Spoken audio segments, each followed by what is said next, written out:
أن سيدنا ومولانا وحبيبنا وشفيعنا محمدا عبده ورسوله أرسله إلى الناس كافة بشيرا ونذيرا وداعيا إلى الله بإذنه وسراجا منيرا صلى الله تعالى عليه وعلى آله وصحبه وبارك وسلم تسليما كثيرا كثيرا.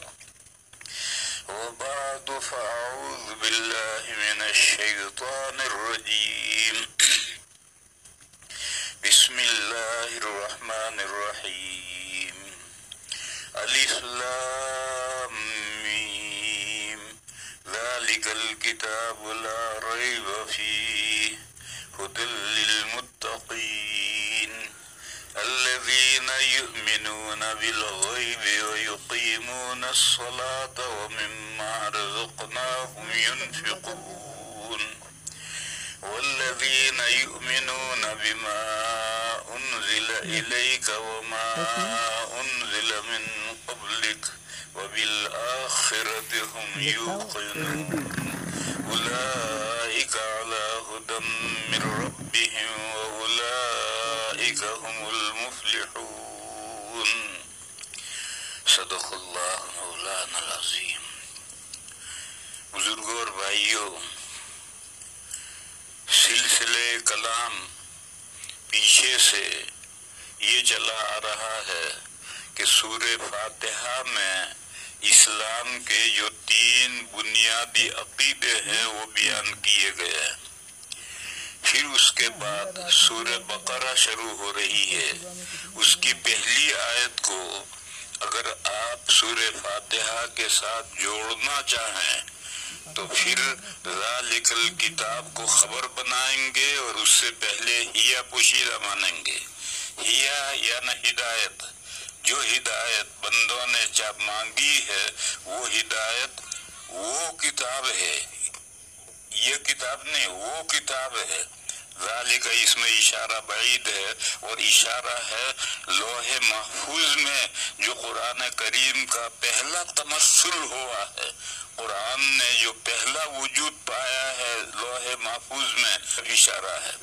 اس سے پہلے کلام نفسی ہے اور اصل قرآن اللہ کا کلام وہی کلام نفسی ہے، لیکن اس کی طرف اشارہ نہیں ہو سکتا، تو اس لیے جو اس کا پہلا تمثل ہے اس کی طرف اشارہ کیا کہ وہ کتاب، وہ اللہ کی کتاب ہدایت ہے. ہدایت جو تم ہدایت مانگتے ہو تو وہ ہدایت وہ اللہ کی کتاب ہے، جس کے اللہ کی کتاب ہونے میں ذرا شک و شبے کی کوئی بات نہیں ہے. یہ تو اس وقت ہے جب کہ آپ ان آیات کو سورہ فاتحہ کے ساتھ جوڑیں، اور اگر آپ اس کے ساتھ نہ جوڑیں تو پھر مبتدا پوشیدہ ماننے کی ضرورت نہیں ہے. ذالک الکتاب اس میں اشارہ مشار الیہ کو مبتدا بناؤ اور لا ریب فیہ کو پہلی خبر بناؤ اور ھدی للمتقین کو دوسری خبر بناؤ. پھر اس کے بعد یہ مضمون شروع ہوا ہے کہ متقین یعنی نیک بندے، مومنین بندے، اللہ پر ایمان لانے والے، تقوی کا جو درمیانی درجہ ہے اس درجے کے متقی کون ہیں، تو ان کا تذکرہ شروع ہو رہا ہے. اور پھر وہی اسلام کے جو 3 بنیادی عقیدے توحید، رسالت اور آخرت وہی دوبارہ پھر ریپیٹ کیے جاتے ہیں، اور اس انداز سے بیان کر رہا ہے کہ آدمی کا ذہن بھی نہیں جاتا کہ یہ وہی مسئلے بھی دوبارہ بیان ہو رہے ہیں، وہی دوبارہ بیان ہو رہے ہیں. فرمایا کہ متقی یعنی مسلمان بندے وہ ہیں جو اللہ پر، اللہ کا یقین رکھتے ہیں، اللہ پر یقین کرتے ہیں، اللہ کو مانتے ہیں، اللہ کی اور اللہ کی صفات کو مانتے ہیں. مگر لفظ غیب عام استعمال کیا ہے. اللہ غیب الغیب ہیں، آخری درجے کا غیب ہے، لیکن لفظ عام استعمال کیا ہے. بس وہ تمام وہ چیزیں جو ہمارے حواس کے دائرے میں نہیں آتی، عقل ہمارے حواس کی مدد سے ان کو نہیں سمجھتی بلکہ مخبر صادق کے خبر دینے سے ڈائریکٹ سمجھتی ہے، وہ سب غیب ہیں، ان کو مانتے ہیں. پھر اس کے بعد कुरान का एक उसूल है कि वो सिर्फ ईमान बिल्लाह पर, अल्लाह पर ईमान लाने पर खुशखबरी नहीं सुनाता, और यहाँ आखिर में खुशखबरी सुनाई जा रही, उलाइका अला हुदम मिर रब्बिहिम व उलाइका हुमुल मुफ्लिहून, ये खुशखबरी सुनाई है। कुरान करीम ये खुशखबरी सुनाता है, ईमान के साथ अमल साले हों तो खुशखबरी सुनाता है। इसलिए उस ज़ाब्ते के मुताबिक, उसूल के मुताबिक अल्लज़ीना युमिनूना बिल गैब के बाद में दो अमल का जिक्र है, एक बदनी अमल और एक माली इबादत है। बदनी इबादत है नमाज, और नमाज का बयान आया अल्लज़ीना युकीमून अस्सलाह, वो बंदे जो अल्लाह पर, गैब पर ईमान रखते हैं और नमाज का एहतमाम करते हैं।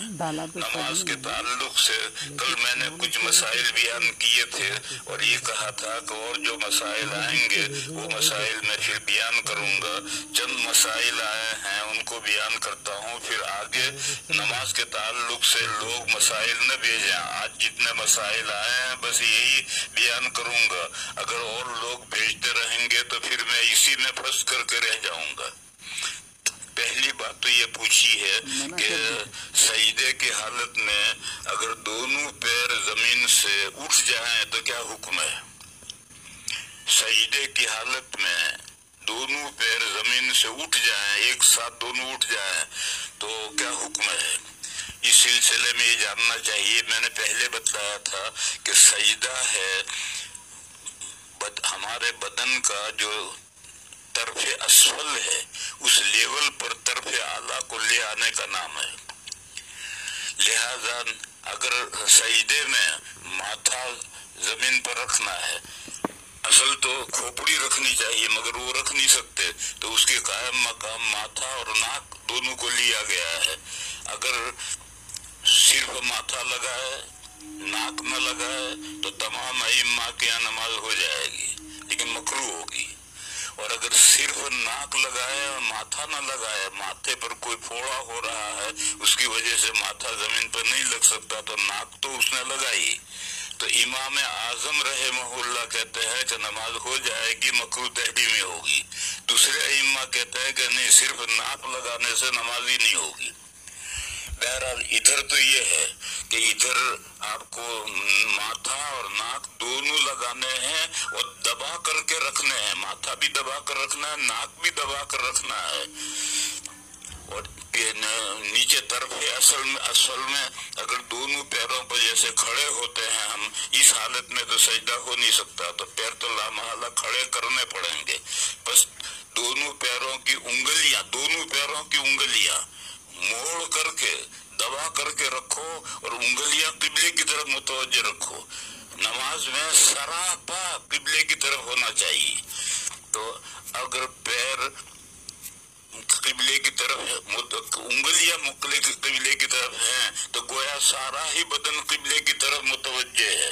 तो सजदे में भी इस्तिक़बाल किबला के लिए ये पैरों का, दोनों पैरों की उंगलियों को मोड़ कर दबा करके किबले की तरफ मुतवज्जे करके रखना, ये तो है सजदे का सही तरीका। बस अगर पूरे सजदे में एक रुकन के बकद्र, एक रुकन कितना है? सुबहान रब्बियल अज़ीम, सुबहान अल्लाह, सुबहान अल्लाह, सुबहान अल्लाह, ये जितना 2 सेकंड हुए, ये 2 सेकंड ये एक रुकन के बकद्र है। अगर पूरे सजदे में दोनों पैर या एक पैर एक रुकन के बकद्र भी जमीन पर नहीं रखने लगे तो नमाज नहीं होगी, सजदा ही नहीं हुआ। और अगर एक रुकन के बकद्र या उससे ज़ायद दोनों पैर या एक पैर लगा रहा और फिर एक पैर उठ गया तो मकरूह, और अगर दोनों ही पैर उठा दिए तो फिर नमाज मकरूह होगी, लेकिन नमाज हो जाएगी। लेकिन एक रुकन के बकद्र दोनों पैर या एक पैर जमीन पर लगा रहे तो नमाज होगी, और अगर इतना न लगे तो फिर नमाज ही नहीं होगी। बाज़ किताबों में ये लिखा है कि अगर दोनों पैर सजदे में जमीन से उठ गए तो नमाज बातिल। ये मसला सही नहीं, इसको सही है ना, इस मसले को समझे नहीं है लोग। मसला ये है कि पूरे सजदे में दोनों पैर या एक पैर एक रुकन के बकदर जमीन पर नहीं लगा तो नमाज बातिल, क्योंकि सजदा ही नहीं हुआ। लेकिन अगर एक रुकन के बकदर लगा, फिर उसके बाद में एक पैर उठ गया तो मकरूह, छोटा मकरूह, और दोनों पैर एक साथ उठा दिए तो फिर डबल मकरूह, मकरूह तहरीमी हो जाएगा फिर। इसलिए भाइयों, इसका ख्याल रखना चाहिए कि पूरे सजदे में दोनों पैर उंगलियां दबा करके किबले की तरफ मुतवज्जे करके रखनी चाहिए, और अगर दोनों पैर थोड़े एक रुकन के बकदर लगने के बाद उठ गए तो नमाज हो जाएगी, मगर नमाज मकरूह होगी।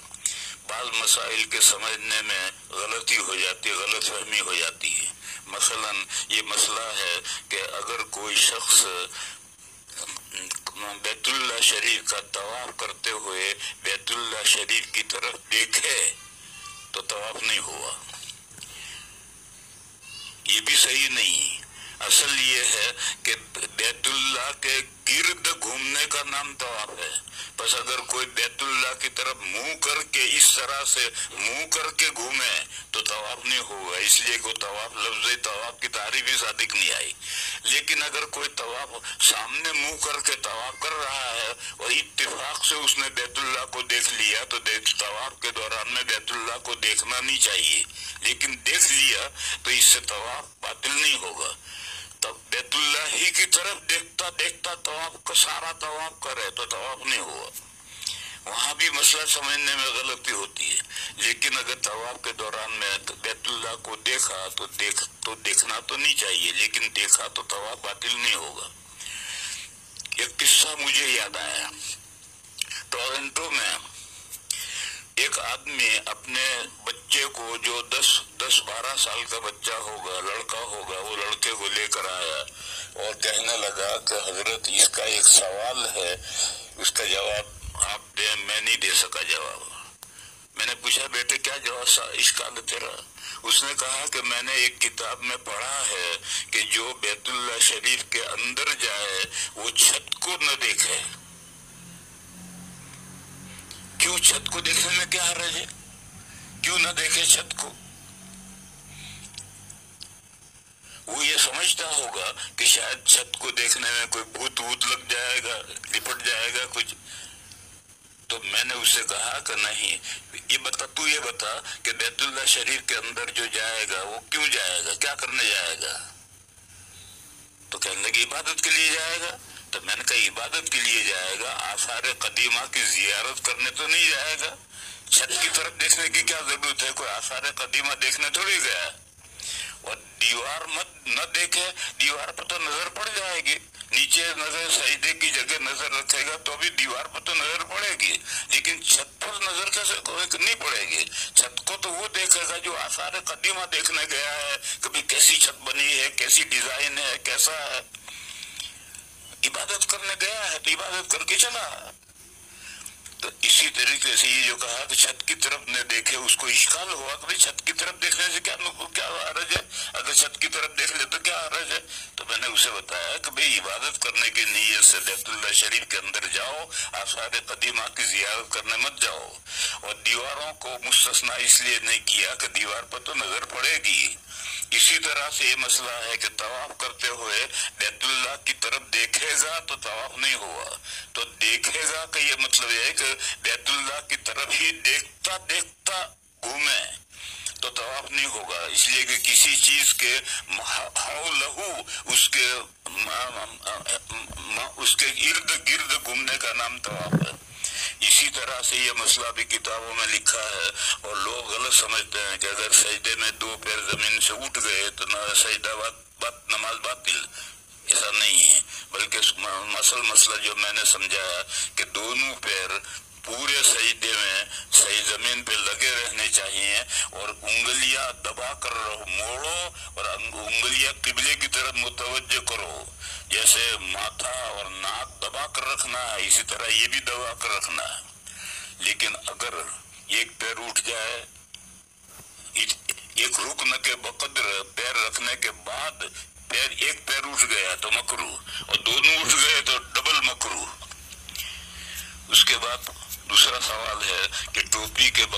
नमाज पढ़ना कैसा है।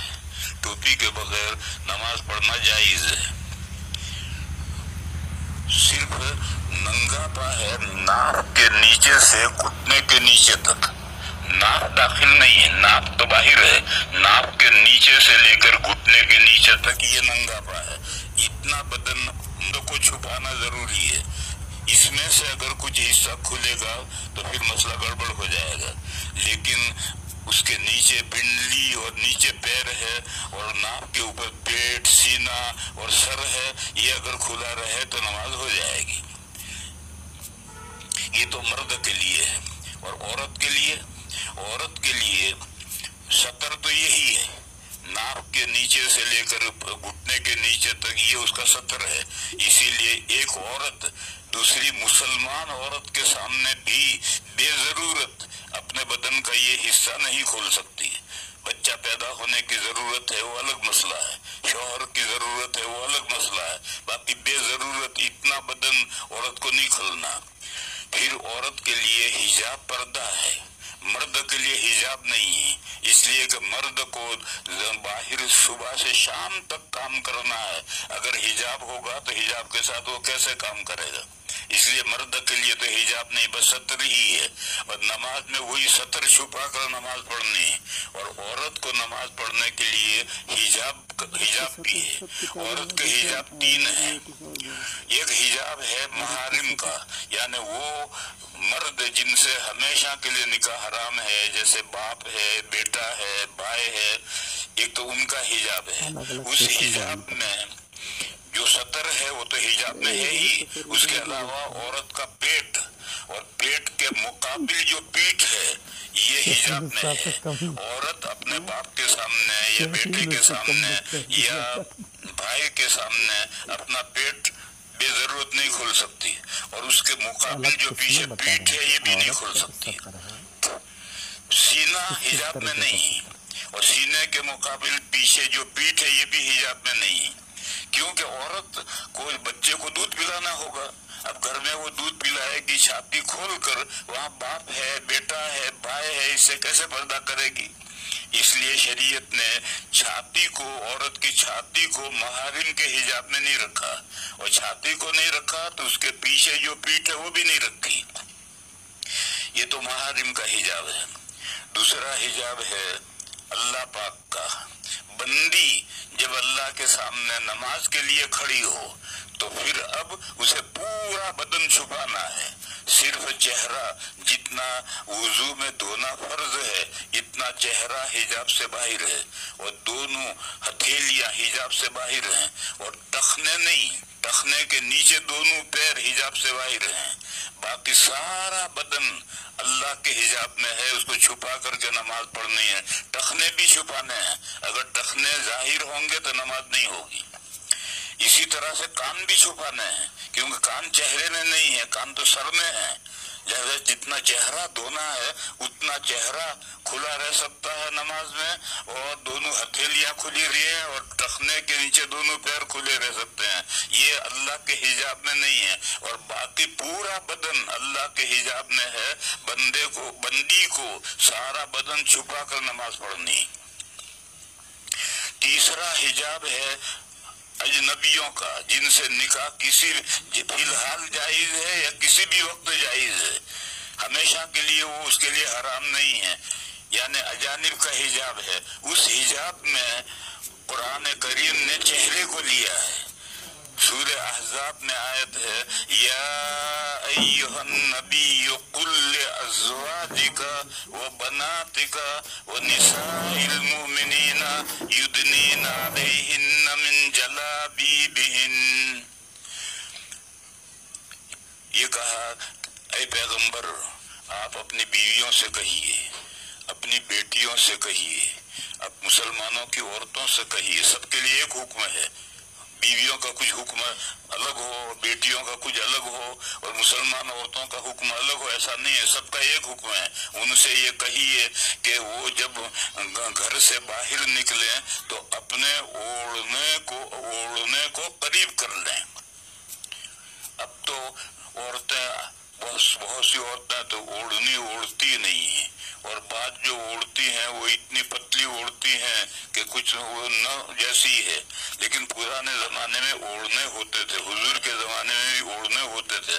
آپ حضرات نے بھی دیکھا ہوگا کہ آج بھی دیہاتوں میں ہندو عورتیں اوڑھنے اوڑھتی ہیں، تو اوڑھنا اون کا یا سوت کا اوڑھنا اوڑھ رکھا ہے تو دائیں کان کی طرف سے آگے ناک کی طرف کھینچ لیں اور بائیں کان کی طرف سے ناک کی طرف کھینچ لیں تو بیچ میں ایک لکیر ہوگی، اس لکیر سے نظر آئے گا، چلے گی عورت۔ یہ ہے یدنین علیہن من جلابیبہن، اپنے اوڑھنوں میں سے وہ اپنے قریب کر لیں یا ناک کے قریب کھینچ لیں۔ کوئی برقعے کی ضرورت نہیں تھی۔ یہ آیت نازل ہوئی، مسلمان عورتوں کو سنائی اور انہوں نے فوراً جو اوڑھنے اوڑھ رکھے تھے وہ چہرہ کھلا تھا تو دونوں ناک کے اوپر کھینچ کر کے قریب کر لیے اور بیچ میں ایک لکیر ہے۔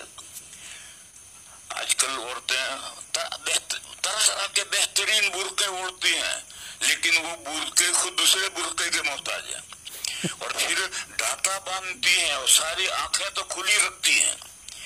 آنکھیں جب کھلی رکھی تو پر حجاب کہاں ہوا؟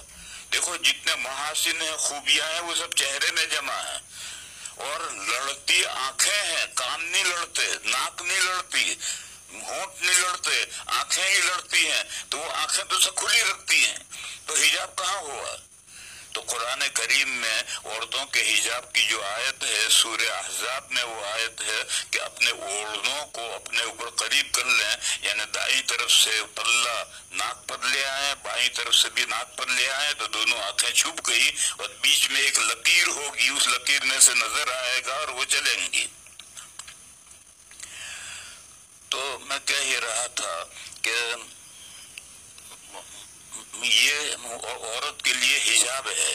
اللہ کے گھر سے باہر نکلنے کی عورت کو اجازت ہے، ضرورت کے لیے نکلے، مٹر گشتی کے لیے نہیں، ضرورت کے لیے باہر نکلے، اور جب نکلے تو اس طرح سے اوڑھنے کو اپنے چہرے پر قریب کر کے پھر چہرے کا سارا بدن چھپا کر نکلے۔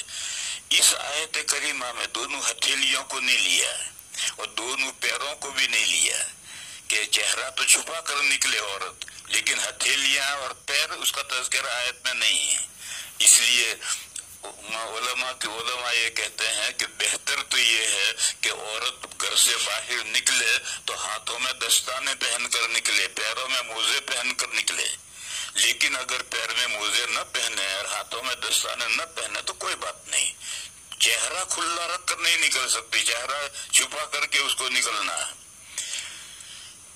تو میں مسئلہ یہ بتا رہا تھا کہ مرد کے لیے ستر ہے، وہ ستر چھپا کر نماز پڑھنا ہے، باقی حجاب ہے ہی نہیں، لہذا بنیان کے بغیر بھی نماز پڑھ سکتا ہے، کرتے کے بغیر بھی نماز پڑھ سکتا ہے، ٹوپی کے بغیر بھی نماز پڑھ سکتا ہے، پگڑی کے بغیر بھی نماز پڑھ سکتا ہے، نماز ہو جائے گی۔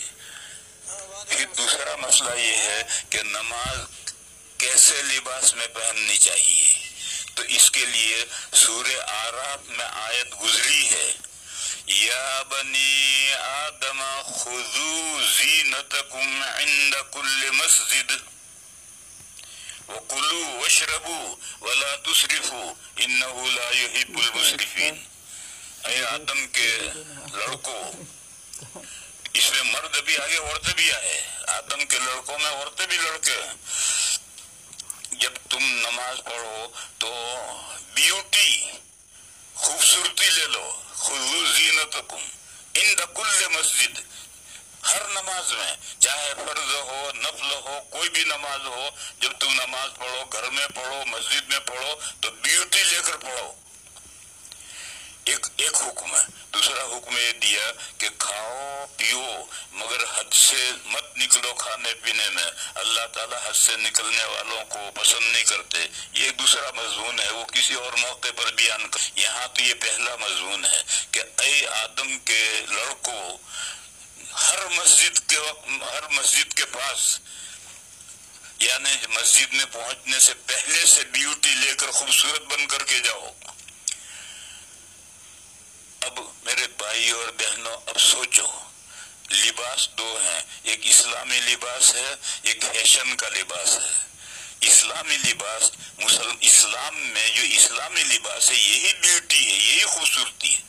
اور یہ فیشن والا لباس ہے، نیچے پتلون پہن رکھی ہے، اوپر بنیان پہن رکھا ہے، ٹی شرٹ پہن رکھا ہے، سر پہ بال ہیں، بال میں کنگھا کر رکھا ہے، اور لاٹ صاحب سے ملنے کے لیے، وزیر اعظم سے ملنے کے جا رہے ہیں. یہ تو فیشن والا لباس ہے. ہمارے بزرگوں کے پاس میں جب کوئی آدمی جاتا ہے اور اس کے سر پہ کچھ نہیں ہوتا ہے تو جیب میں سے دستی رومال لے کر سر پہ باندھ کر پھر ملنے کے لیے آتا ہے. معلوم ہوا کہ اس مسلمانوں کے اندر اور اسلامی لباس کے اندر سر کا چھپا ہوا ہونا یہ بیوٹی ہے، خوبصورتی ہے. لہذا اللہ کا حکم یہ ہے کہ جب کوئی بھی نماز پڑھو تو خوبصورت بن کر کے نماز پڑھو. لہذا سر پہ ٹوپی پہن کر نماز پڑھنا چاہیے، اور پگڑی باندھ کر پڑھو تو واہ واہ واہ واہ، اس کا تو کہنا ہی کیا ہے. اب اس کے بعد مسئلہ یہ ہے کہ ایک جماعت ہے غیر مقلدین، ان کا سیمبل یہ ہے کہ اگر وہ ٹوپی کھلے سر نماز پڑھیں گے، اگر ٹوپی ہوگی تو بھی نکال کر جیب میں رکھیں گے، نیچے ڈالیں گے اور پھر نماز پڑھیں گے. اور وہ یہ کہتے ہیں کہ کھلے سر نماز پڑھنا سنت ہے. ان سے یہ پوچھو کہ کوئی ایک حدیث لاؤ، ضعیف لاؤ. نبی پاک صلی اللہ علیہ وسلم نے زندگی میں ایک مرتبہ کوئی فرض نماز کپڑا اویلیبل ہوتے ہوئے بغیر سر چھپائے حضور نے نماز پڑھی ہو، ایسی ایک روایت لاؤ. کوئی روایت، ضعیف روایت بھی ایسی نہیں ہے. خواہ مخواہ کہ انہوں نے اس کو سیمبل بنا لیا ہے، اور ان غیر مقلدین نے جتنی چیزوں کو سیمبل بنا لیا ہے وہ ساری ہی ایسی. ان کے سیمبل کیا ہیں؟ 3 ہیں. ایک تو ہے براڈ گیج، یعنی ٹانگیں چوڑی کر کے کھڑے رہو. ریلوے کی پٹریاں جو ہیں اس میں ایک براڈ گیج ہے، ایک میٹر گیج ہے، ایک نیرو گیج ہے. اب نیرو گیج تو نکل گئی، میٹر گیج کہیں کہیں ہے. اب تو زیادہ تر براڈ گیج یعنی چوڑی پٹری. تو اسی طرح سے براڈ گیج، ٹانگیں چوڑی کر کے کھڑے رہو. اور اوپن ہیڈ، سر کھلا رکھو. اور ماتم کنا یعنی سینے پر ہاتھ مارو صرف. یہ 3 سیمبل ہیں ان کے، براڈ گیج، اوپن ہیڈ، ماتم کنا. ان سے پوچھو کہ ان تینوں چیزوں کی کوئی دلیل لاؤ. نہ براڈ گیج کی کوئی دلیل ہے، کوئی حدیث ہے، نہ اوپن ہیڈ کی کوئی حدیث ہے، نہ ماتم یعنی سینے پر ہاتھ باندھنے کی کوئی روایت نہیں ہے. سینے پر ہاتھ باندھنے کی 2 روایتیں 2 ہیں. ناپ سے اوپر کی روایت ہے جو شوافیہ نے لی ہے، اور ناپ سے نیچے کی روایت ہے جو حنفیہ نے لی ہے. سینے کے اوپر باندھنے کی تو کوئی روایت ہے ہی نہیں. تو یہ غیر مقلدین کے جو سیمبل ہے، علامت ہے جس سے وہ پہچانے جاتے ہیں، وہ یہ 3 ہیں: براڈ گیج، اوپن ہیڈ اور ماتم کنا. اور ان تینوں باتوں کی کوئی دلیل ہے ہی نہیں ان کے پاس. اس لیے ان کے چکر میں میرے بھائیو مت پڑو. وہ لوگ یہ کہتے ہیں کہ آج کل تو کھلے سر رہنا خوبصورتی سمجھی جاتی ہے. وہ خوبصورتی فیشن میں سمجھی جاتی ہے، اسلامی لباس میں خوبصورتی نہیں ہے. بزرگوں کے پاس جب عوام جاتے ہیں اور کوئی ٹوپی نہیں ہوتی ہے تو رومال سر پہ باندھ کر جاتے ہیں. تیسرا مسئلہ ہے آدھی آستین والا کرتا یا ٹی شرٹ پہن کر نماز پڑھنا. یہ وہی مسئلہ آیا، یہ فیشن والا لباس ہے. آدھی آستین والا کرتا اور ٹی شرٹ ایک ہی ہے. ٹی شرٹ میں دامن نہیں، اور آدھی آستین والے کرتے میں وہ ٹی شرٹ آدھی آستین کا کرتا ہوتا ہے. یہ تو وہی ہے. جب مجھ سے کوئی پوچھتے ہیں کہ بغیر ٹوپی کے نماز ہوتی ہے، میں نے کہا ہوتی ہے. اور بغیر ٹوپی کے نہیں، بغیر کرتے کے بھی ہوتی ہے، بغیر بنیان کے بھی ہوتی ہے. تو بنیان پہن کر کیوں آتا ہے؟ کرتا پہن کر کے کیوں آتا ہے؟ ٹوپی نکال کر کیوں آتا ہے؟ اور ان کو پہن کر کیوں آتا ہے؟ مرد کا سطر تو ناپ سے گھٹنے تک ہے، باقی تو کھلا رہ سکتا ہے. اور اگر تو خوبصورت بنتا ہے تو اسلامی لباس میں خوبصورتی یہ ہے کہ کرتا پہنو تاکہ نیچے کے جو شرم کا ہے وہ شرم کا چھپ جائے. نبی پاک صلی اللہ علیہ وسلم کے زمانے میں عورتیں بھی لنگی باندھتی تھی، اور گھر میں جب اپنے محارم کے درمیان میں جب ہوتی تھی تو کرتا ورتے کا اہتمام نہیں ہوتا ہوگا. تو نبی تو عورتیں اس زمانے میں پٹکا باندھتی تھی. اور پٹکا کیا ہوتا ہے؟ ابو داؤد میں ہے. پٹکا کیا ہوتا ہے؟ لنگی پر ایک دوسرا کپڑا باندھتی تھی. جیسے آج کل بدھسٹ عورتیں گھگری باندھتی ہیں اور گھگری کے اوپر ایک دوسرا کپڑا باندھتی ہیں. تو نبی پاک صلی اللہ علیہ وسلم نے حضرت فاطمہ سے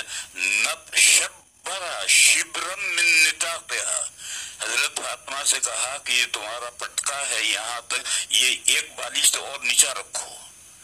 ان بدھسٹ عورتوں کا جو پٹکا ہوتا ہے وہ آدھی ران تک ہوتا ہے، تو آدھا تو بے پردگی ہوئی، اور جب اس سے ایک بارش سے نیچے رکھیں گے تو گھٹنے کے نیچے چلا جائے گا، تو اب پردہ ہو گیا. تو یہ پردے کے لیے حضور کے زمانے میں گھر میں عورتیں اپنے محارم کے درمیان میں لنگی کے اوپر یہ پٹکا باندھتی تھی.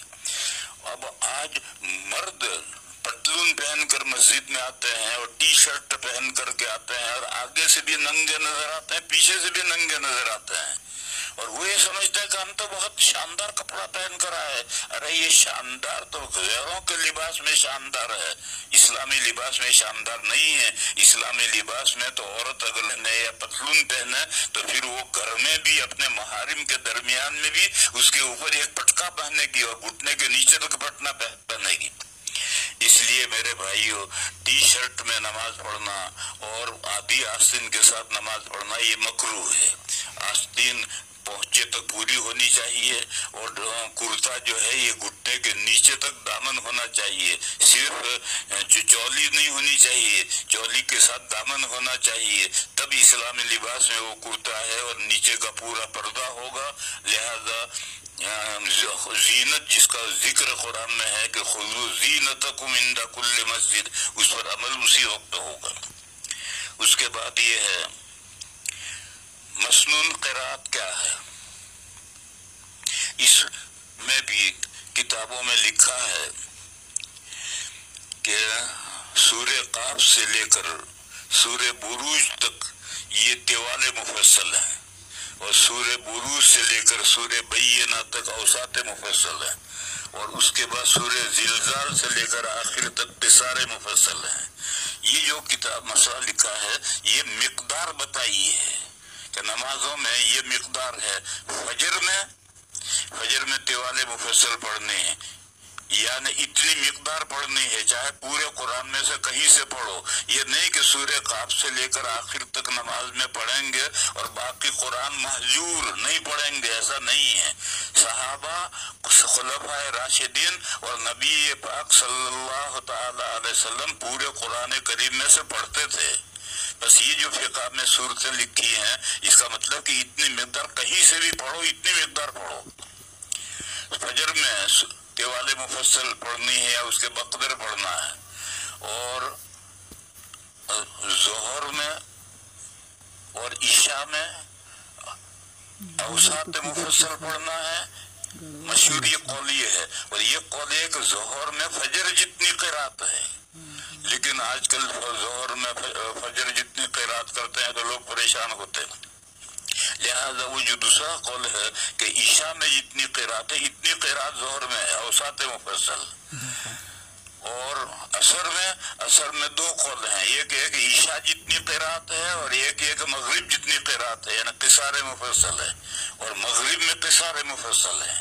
یہ جو کتابوں میں تفصیل لکھی ہوئی ہے جس کو سبھی لوگ جانتے ہیں، اس کے بارے میں عام طور پر غلط فہمی یہ ہے کہ یہی صورتیں پڑھنی ہے 5 نمازوں میں، باقی سارا قرآن مہجور ہے. یہ سنت و حدیث اور صحابہ اور حضور کے عمل کے خلاف ہے. اور پھر یہ جو فقہا نے طے کیا ہے، یہ مقدار طے کی ہے کہ پورے قرآن میں سے پڑھو، اور پورے قرآن میں سے مضمون کا لحاظ رکھ کر کے پڑھو، اور اسی مضمون کے لحاظ کے لیے رکوع بنائے گئے ہیں کہ ایک رکوع پوری رکعت میں ایک رکوع پورا پڑھو، یا 2 رکعت میں مل کر کے ایک رکوع پڑھو. لوگوں میں غلط فہمی یہ ہے کہ تراویح میں تو پورا قرآن پڑھتے ہیں، لمبے سے لمبا رکوع پڑھتے ہیں، لمبی قرات پڑھتے ہیں، لیکن فجر کی نماز میں بہت سے احناف، غیر احناف نہیں، शवाफे, मालिकिया, हनाबिला, वो तो सारे कुरान करीम में से तिवाले मुफस्सल के बकदर पढ़ते हैं, लेकिन अहनाफ के यहाँ गड़बड़ है। बहुत सी जगह पर अहनाफ के यहाँ छोटी छोटी सूरतें पढ़ते हैं और ये कहते हैं कि लंब ज्यादा पढ़ेंगे तो नमाजी परेशान होंगे। अरे भाई क्यों परेशान होंगे, नमाज पढ़ने आए हैं और तरावी में पढ़ते हैं, ज्यादा पढ़ते हैं तो परेशान नहीं होते हैं, फर्जों में क्यों परेशान हो जाएंगे। इसलिए ये गलत है। तिवाले मुफस्सल के बकदर फजर में भी क़िरात होनी चाहिए, चाहे यही सूरह काफ से लेकर बुरूज तक की सूरतों में से पढ़ो या पूरे कुरान करीम में से कहीं से भी इतनी मिकदार पढ़ो। मसला ये है। और ये उज्र के लोगों को बोझ होगा, ये तो उज्र तुम थोड़े से थोड़ा पढ़ोगे तो भी लोग तो बोझ महसूस करेंगे, उनको उज्र होगा। इसलिए मसनून क़िरात लोगों की तबीयतों का ख्याल रख कर ये क़िरात तय की गई है। लिहाजा मसनून क़िरात के बकदर क़िरात करना चाहिए, उसमें लोगों की तबीयतों का ख्याल। देखो मैं एक मिसाल दूं, एक आदमी बूढ़ा है या बीमार है, वो ये कहता है कि फजर में इतनी लंबी तुम क़िरात करते हो, मुझसे खड़ा नहीं रहा जाता भैया, तो बैठ कर सुन। और जब रुकू का वक्त आए, 2-3 आयतें बाकी रहे, उस वक्त खड़ा हो जाइए। तेरी वजह से कुल हु अल्लाह के जरिए से फजर की नमाज नहीं पढ़ाई जाएगी। और अगर कोई बंदा ऐसा है कि वो इतना भी नहीं बर्दाश्त कर सकता, तो फिर उसके लिए इजाजत है कि वो घर नमाज पढ़े, फिर मस्जिद ना है, घर नमाज पढ़े। हजरत अनस रज़ी अल्लाह ताला अन्हु जब बूढ़े हो गए थे तो घर में नमाज पढ़ते थे, मस्जिद में नहीं तशरीफ लाते थे। और घर में जब नमाज पढ़ेगा, जमात से पढ़ना हो तो एक आदमी को घर में रोक सकता है, इससे ज्यादा घर में नहीं रोक सकता। बाकी घर के लोग मस्जिद में जाकर पढ़ेंगे। उस बीमार को या उस बूढ़े को नमाज पढ़ाने के लिए एक तंदुरुस्त आदमी इमाम बन करके पढ़ाए, एक रुक सकता है, बाकी जाहिद नहीं रुकेंगे।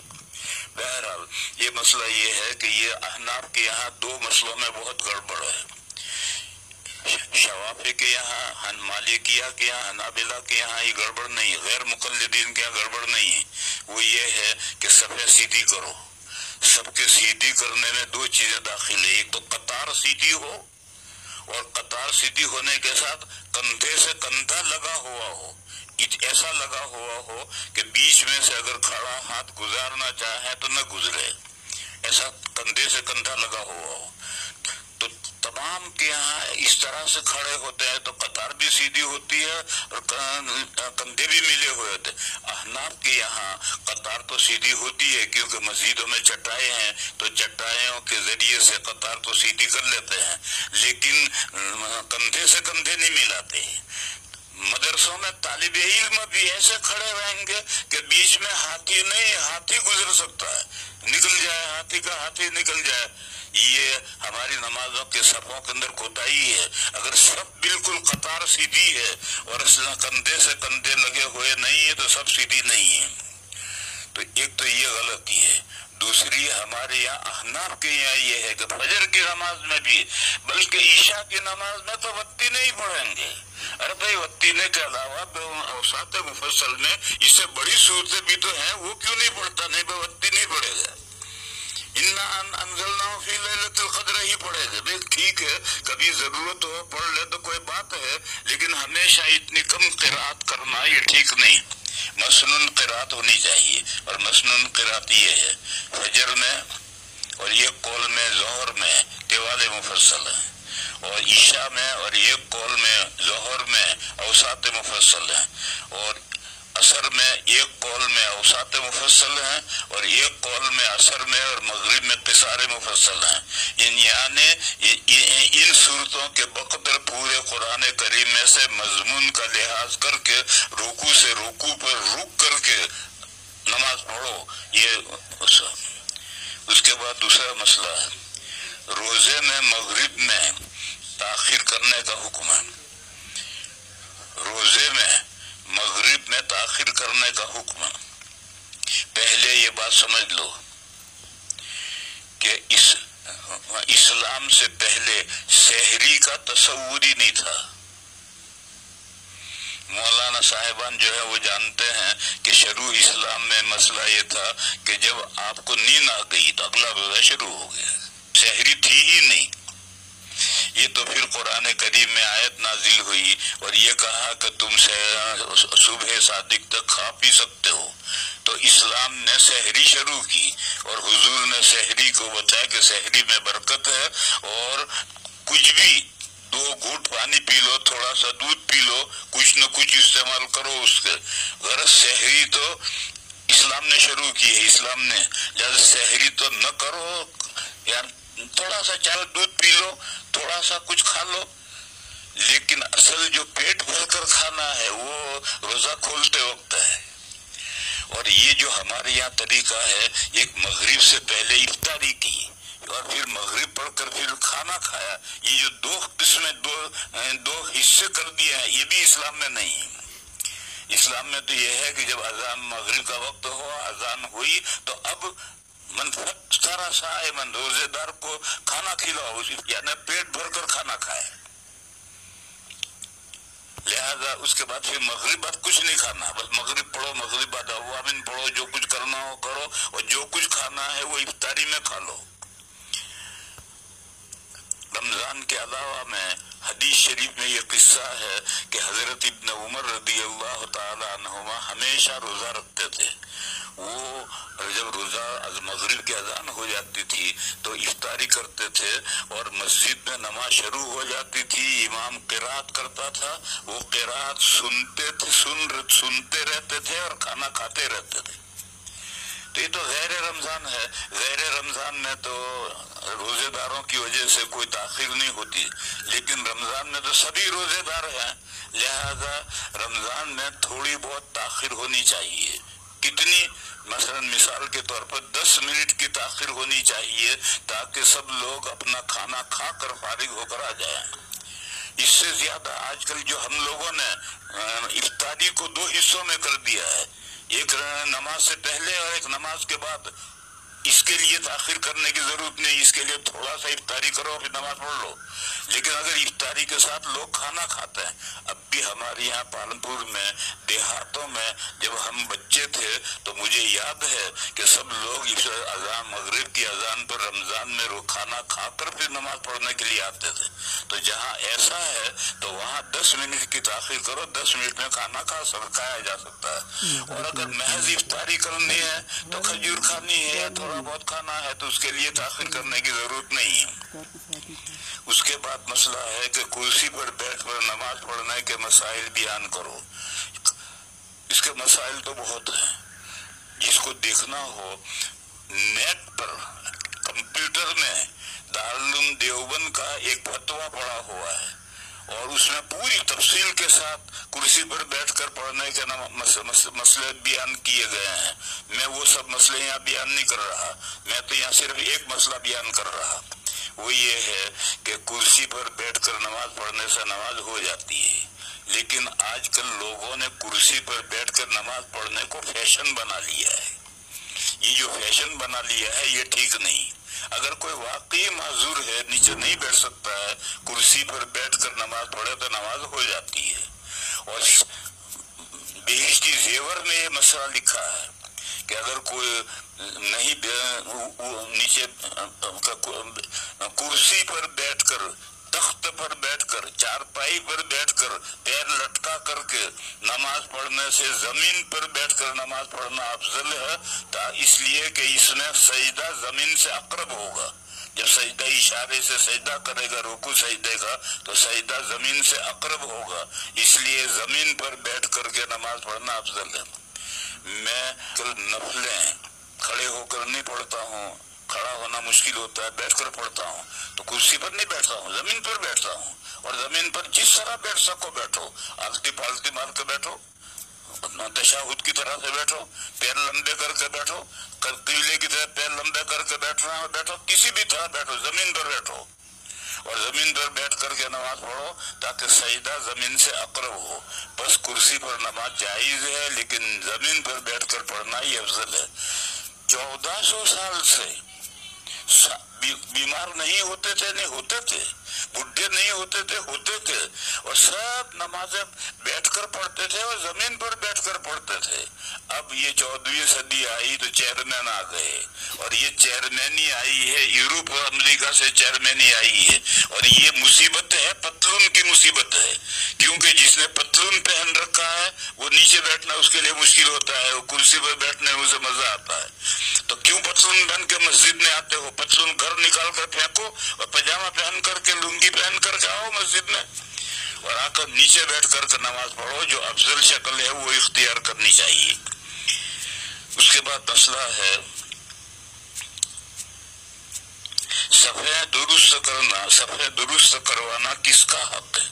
सफे दुरुस्त करवाना ये इमाम की जिम्मेदारी है, मुअज्जिन की जिम्मेदारी नहीं है। हमारे यहाँ जो ये तरीका चल पड़ा है कि जब घड़ी में टन हुआ तो मुअज्जिन आ जाएगा, लोग भी खड़े हो जाएंगे, इमाम साहब भी मुसल्ले पर जाकर खड़े हो जाएंगे और जब सफे दुरुस्त हो जाएंगी तो मुअज्जिन दाएं और बाएं देखेगा और देखा कि सफे दुरुस्त हुई, अब तकबीर शुरू करेगा। ये गलत तरीका है। तकबीर को अरबी में कहते इकामा। इकामा के माने खड़ा करना। लिहाजा सही तरीका ये है कि जब टन हो जाए या टन होने में भी 2-3 सेकंड बाकी हो और तकबीर कहने वाला खड़ा होकर के तब इकामा शुरू कर दे और इकामा शुरू करने के बाद इमाम साहब भी मुसल्ले पर आ जाए, नमाजी भी खड़े हो जाए और नमाजी और अगर मस्जिद बड़ी है और नमाजी काफी है तो इकामा कहने वाला इकामा ही इतना लंबा कहेगा कि इकामा पूरा होते होते सफे दुरुस्त हो जाए। मक्का मुकर्रमा में हरम शरीफ में जब इकामा शुरू होता है तो वहाँ इकामा में मुफरद एक मतलब कलमा कहते हैं, फिर भी वो इतना लंबा इकामा कहता है कि कितना भी दूर से आकर सब में खड़े हो जाते हैं। और हमारे यहाँ एक सांस में इकामा निमटा देता है, 2 सांस में इकामा निमटा देता है। यही तरीका गलत है। अगर थोड़े हैं तो इकामा जल्दी कहो और अगर लोग मस्जिद बड़ी है तो इकामा ठहर ठहर कर कहो ताकि इकामा पूरे होते होते लोग सफे खुद ही सीध कर लें। फिर इमाम साहब इकामा के खत्म होने के बाद में नमाजियों को देखें और रोज देखने की जरूरत नहीं है, कभी कभी देखें और देख करके अगर कोई गड़बड़ है करें कि आगे खड़े हो, मिलकर खड़े रहो। आजकल इमाम यूं देखते तो हैं मगर किसी से कह कुछ नहीं सकते हैं। ये वो पेट इमाम है, पेश इमाम नहीं है। जो पेट इमाम होता है वो किसी को कुछ कह नहीं सकता है। पेश इमाम तो डांटेगा, थप्पड़ मारेगा जाकर, क्यों अलग खड़ा है, कल समझाया था, आज भी खड़ा है ऐसे ही, वो सीधा हो जाएगा। पेश इमाम तो हाकिम होता है और पेट इमाम देखेगा, कह नहीं सकता कुछ। इसलिए मुझे याद है देवबंद के सदर मुफ्ती से मुफ्ती मेहदी हसन साहब, उस जमाने में एक तो जामे मस्जिद में जुमा होता था, एक आदीना मस्जिद में जुमा होता था और एक छत्ते की मस्जिद में जुमा होता था बूढ़ों के लिए, बीमारों के लिए। तो हजरत मुफ्ती मेहदी हसन साहब जो दारुल के सदर मुफ्ती थे वो जुमा पढ़ाते थे तो खुतबा देते थे। खुतबा उन्होंने खत्म किया, अब मुअज्जिन ने खड़े होकर इकामा शुरू किया। वो मिंबर पर ही खड़े रहते थे, उसने इकामा शुरू किया। जब वो पूरा इकामा उसने पूरा किया तब हजरत वहीं मिंबर पर खड़े हुए, वो लाल रुमाल वाले जरा आगे बढ़ो, अरबी फलाल टोपी वाले मिलकर खड़े रहो, पूरी सबको सफे दुरुस्त करके फिर नीचे आकर मुसल्ले पर आकर अल्लाह अकबर कहकर नमाज शुरू करते थे। तो नमाज शुरू करना ये इमाम की जिम्मेदारी है।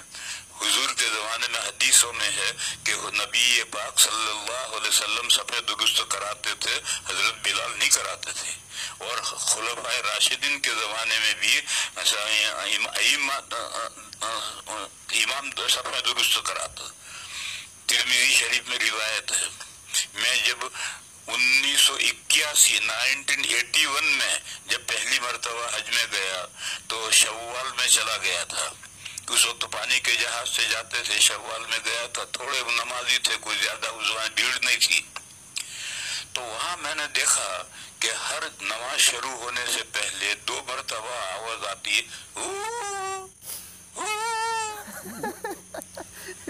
अब मैं सोचता कि यहाँ ये नमाज में क्या जूस नया आया, हमारे यहाँ तो कोई ऐसा वो नहीं करता। मैं सोचता रहा, 1 महीने के बाद मेरी समझ में आया, कोई इमाम कहता है इस्तऊ, यानी सफे दुरुस्त कर दो। تو ایسا استو کہنے کا کیا حاصل ہے جس کو میں 1 مہینے میں سمجھا جا کر کے کہ یہ استو کہتا ہے؟ لیکن بہرحال صفحہ درست کرنا یہ امام کی ذمہ داری ہے. اور جب صفحہ درست حضرت عمر کے روایات میں ہے کہ حضرت عمر کے زمانے نمازی بہت ہو گئے تھے، تو حضرت عمر نے آدمی مقرر کر رکھے تھے. اقامہ کے بعد میں جب صفحہ درست ہو کر کے حضرت کو اطلاع کی جاتی تھی کہ صفحہ درست ہو گئی، تب حضرت نماز شروع کرتے تھے. بہرحال صفوں کو درست کرنا یہ امام کی ذمہ داری ہے. مسلمانوں میں ایک جماعت ہے، ہمارے بریلوی بھائی ہیں، وہ کہتے ہیں کہ حیا علی الصلاۃ سے پہلے کوئی کھڑا نہ ہو، نہ امام کھڑا ہو نہ مقتدی کھڑا ہو. پہلے بہت سختی کرتے تھے، اب تو زیادہ سختی نہیں رہی ان کے، لیکن پہلے بہت سختی کرتے تھے. اور وہ یہ کہتے ہیں کہ فقہ میں لکھا ہے کہ لوگ حیا علی الصلاۃ پر کھڑے ہوں. یہ جو بھائیوں کی بات ہے یہ بات صحیح نہیں ہے، کیونکہ ایک تکبیر کو عربی میں اقامہ کہتے ہیں، اور اقامہ کے معنی کھڑا کرنا. پر جب اقامہ شروع ہو گیا، کھڑا کرنا پایا گیا، تو اب لوگ کیوں کھڑے نہ ہوں؟ اقامہ شروع کرنے سے پہلے کھڑا کرنا پایا جائے، اس سے پہلے کھڑا ہونا تو ٹھیک نہیں، لیکن جب تک اقامہ ہو گیا تو پھر اب کیوں نہ کھڑے ہوں؟ اور وہ جو کہا کتابوں میں لکھا کہ حیا علی الصلاۃ پر کھڑے ہوں، تو ٹھیک ہے، وہ ٹھیک لکھا ہے، لیکن اسی جگہ پر جہاں یہ لکھا ہے وہاں یہ بھی لکھا ہے کہ امام صاحب قد قامت الصلاۃ پر امام نماز شروع کر دے. تو بریلویوں کے یہاں بھی قد قامت الصلاۃ پر امام کہاں نماز شروع کرتا ہے؟ لہذا اس کا مطلب یہ کہ اگر ایمرجنسی ہے تو قد قامت الصلاۃ پر نماز شروع کر سکتا ہے. تو حیا علی الصلاۃ پر کھڑا ہو، اس کا مطلب یہ کہ اگر کھڑا ہونے میں کوئی دیر کرے تو حیا علی الصلاۃ تک بیٹھا رہے تو کوئی حرج نہیں.